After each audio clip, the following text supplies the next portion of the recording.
Okay, we are live here with Kendell Pinkney. He is a JTS rabbinical student who lives in Brooklyn, and he appeared in the really wonderful Saturday Night Seder, which was streamed online on Saturday night. And Kendell, it's a delight to speak with you. Thanks for making time to speak with us. Oh, sure thing. Yeah, I was so happy when you reached out and happy to hop on. Yeah. Wonderful. So would you please take a few minutes and tell us how you came to participate in Saturday Night Seder? Sure. Yeah, it all came together really quite last minute. So I guess as a little bit of background, my background is in music and theater. So over the past year, I got involved with this organization called Reboot. It's a Jewish arts and culture organization that really tries to reimagine and reinvigorate Jewish traditions by engaging artists, entrepreneurs, activists, and the like, and catalyzing them to produce work that moves Jewish conversations forward. So I got involved with them and went to a summit where I ended up meeting, a lot of really wonderful people. And it just so happens that the person who is the head writer for the Saturday Night Seder, we became friendly. He reached out, was like, "Hey, you want to contribute to this?" And I'm like, "Yeah, let me hop on that." So, and Reboot was a co-presenter of the Seder. So, long story short, someone asked me, and I was like, whatever I can do to, contribute to a good cause. Wonderful. And so far, the Saturday Night Seder video has 1.2 million views. And I just checked online, and over $2.6 million has been raised for the CDC Foundation to help with research efforts to combat the coronavirus pandemic. So mazel tov to you and everybody involved. Yeah, I mean, seriously, it's like, it's kind of humbling to know that, when people put their, minds and their energies and their talents together, that they can really bring such great energy to highlight a good cause. And so it's really humbling to be a part of that. And ultimately, that's the best part of being part of the Seder, that they were able to, to contribute to raising money for research. That's right. Wonderful. You told a story on the Seder broadcast, and it was kind of cut a bit short. And I was hoping that for our viewers, you could maybe tell the full story, the unedited story about your experience with this special Passover experience that you had. Oh, sure thing. Good eye to see the, the editing. But at first things first, it makes complete sense that it was edited. It's like, they wanted it to run a certain amount of time, and I'm a pretty long-winded person. I am a rabbinical student after all. So my actual Pesach memory was actually about this organization that I was a part of a while ago, and still am involved with. It's called LABA. It's a laboratory for Jewish artists who come together and study Jewish texts around a theme for a year. So in my year, we studied around the theme of physical beauty. And so we study about this theme, look at rabbinic and biblical texts on it, and then create works of art based on those themes. So it was a great experience. And around the time of Passover, every year, Alaba does this thing called a memory feast, where you bring the entire group together and everyone brings a piece of food or a drink that's connected to a deep memory that they have, and they tell that story. So that way, everyone else in the group gets to, taste a bit of it and connect that taste to your memory. So in my case, I ended up sharing, it was grandma's cookies, like those super sweet cookies. I think that they're produced or at least distributed by Frito-Lay. My dad used to work as a delivery man for Frito-Lay, and I really love those cookies. And so anytime I see grandma's cookies, I associate it with my dad making sure to swipe me a pack of cookies, and almost like to let me know he was thinking about me. So that was the memory I shared with everyone there. I bought a few of my favorite cookies, the oatmeal raisin grandma's cookie, and it was great to be able to share that with everyone and have them share their memories. I mean, by the end of it, we were all just like in tears, either from laughter or from you know seeing people kind of like share these vulnerable, moving memories. That's really lovely. Thank you for sharing that. Yeah. Would you please tell us a bit about your background and your journey to Judaism and to rabbinical school? Sure.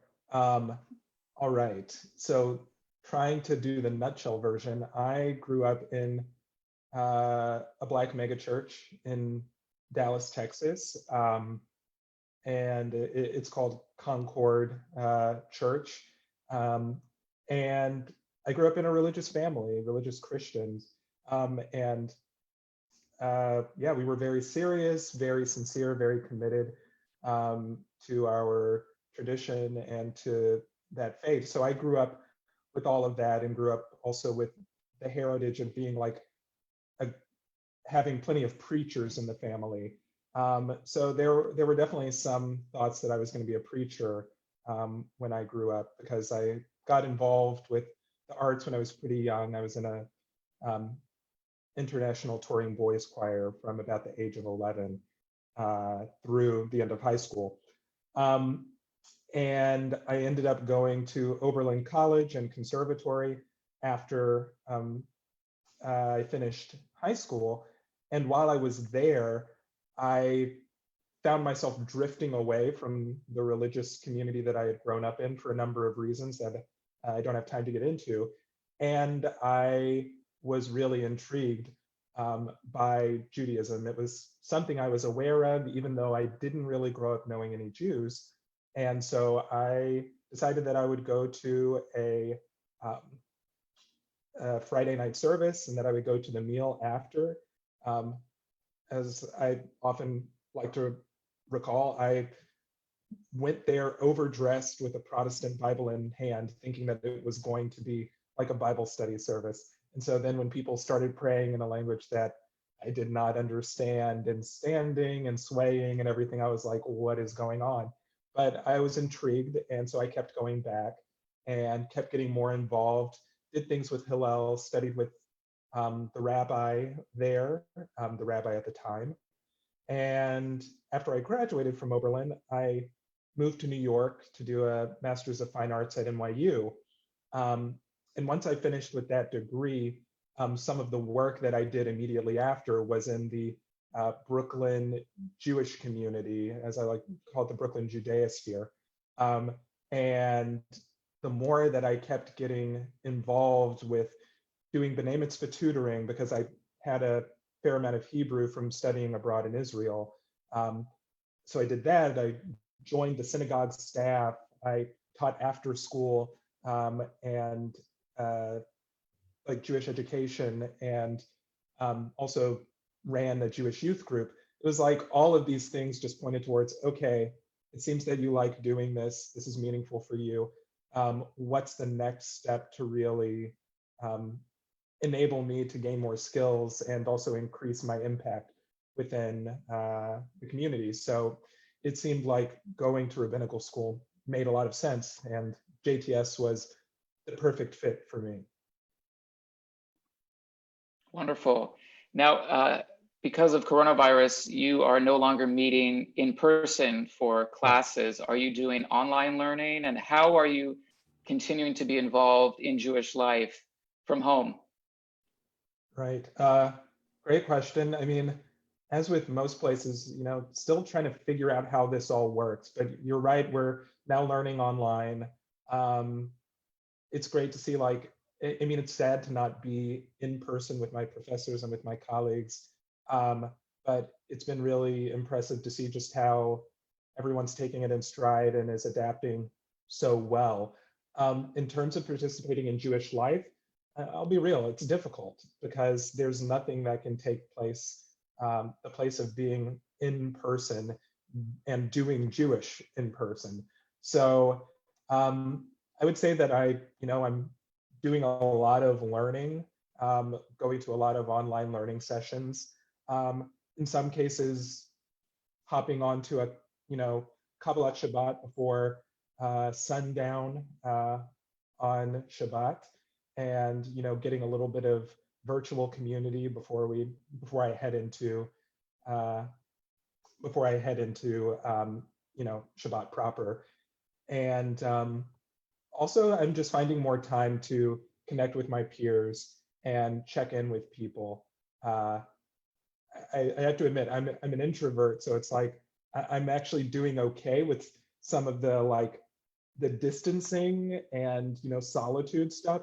But even with that being said, it becomes that much more important to really take the time and the energy to keep up with people.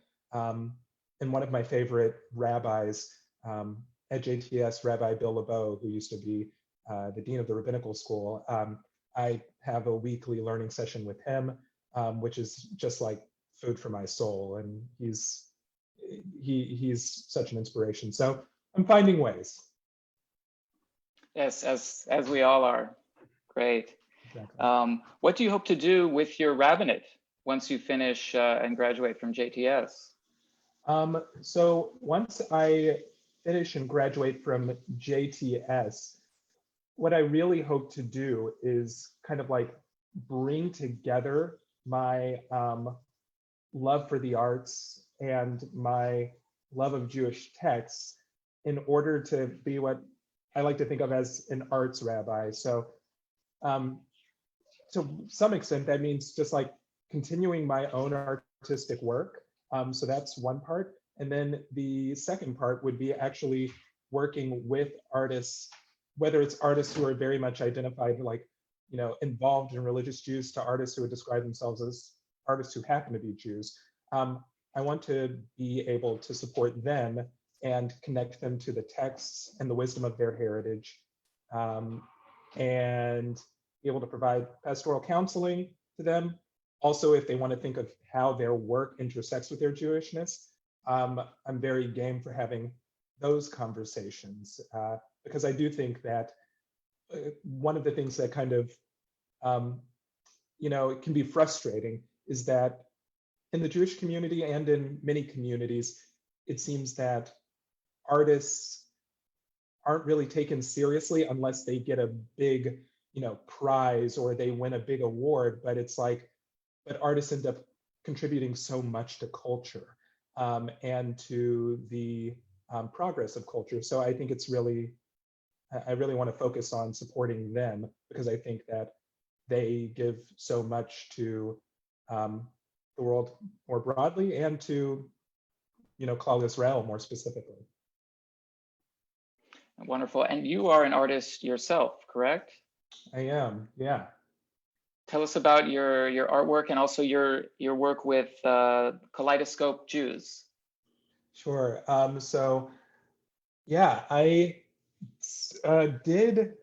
started out with getting a degree in vocal performance at Oberlin. Well, I shouldn't say I got the degree. I started out in the Conservatory of Music and then decided maybe a career in opera wasn't what I really wanted, though the experience was amazing nonetheless.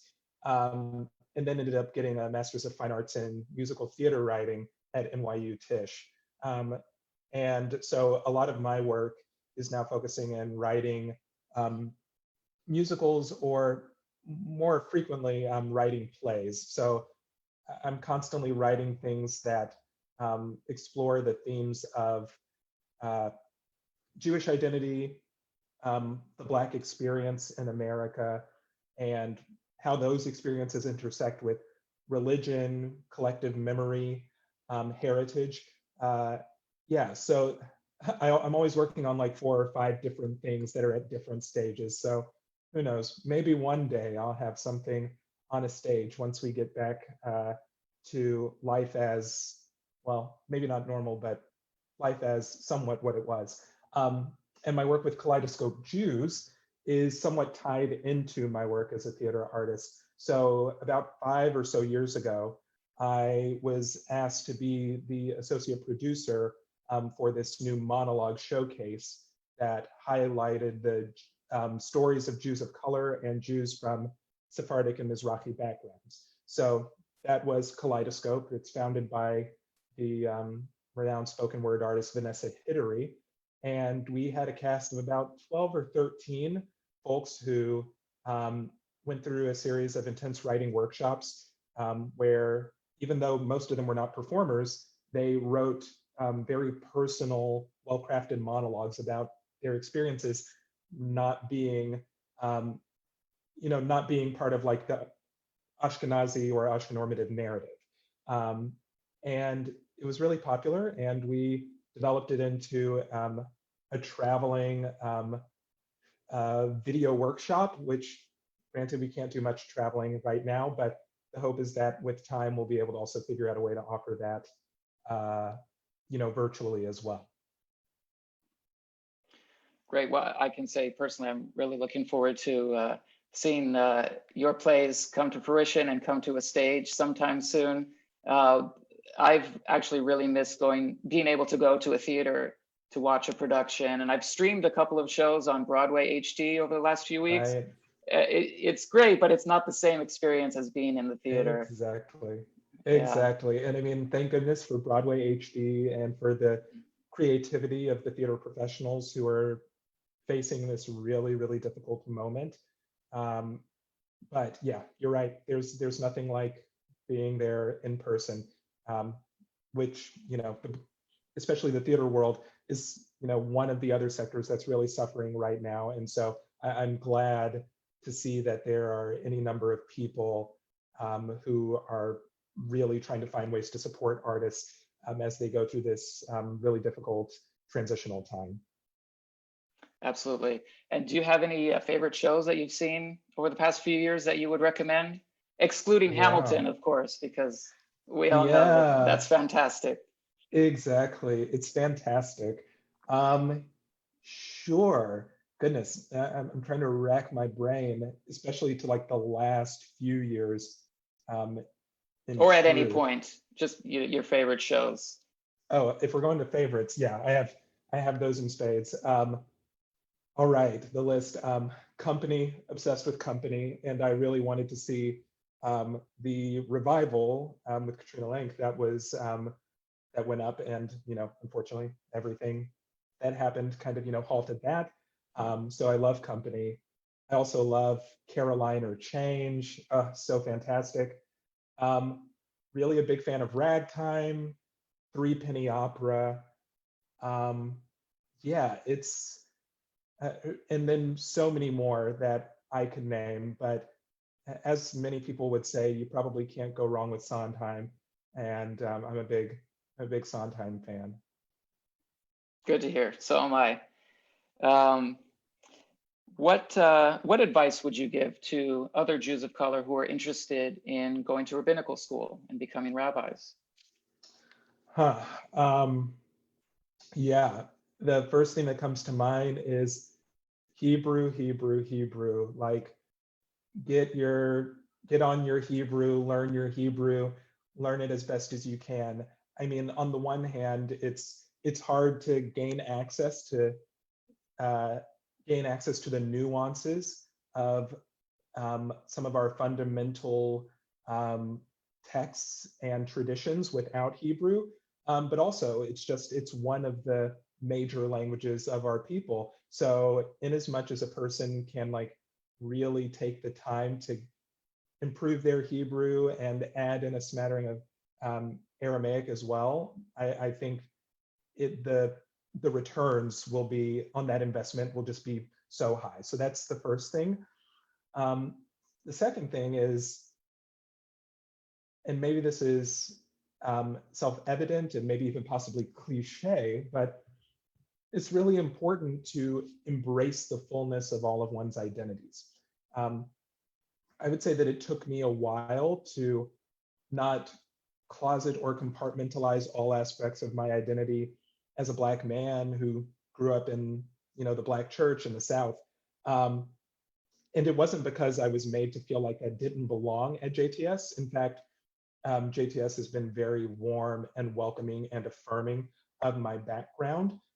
Rather, it's just when you are one of the only people of color at your institution, and the first Black person who's going through the rabbinical program, you just don't necessarily, I did not necessarily know exactly how I could bring all of myself.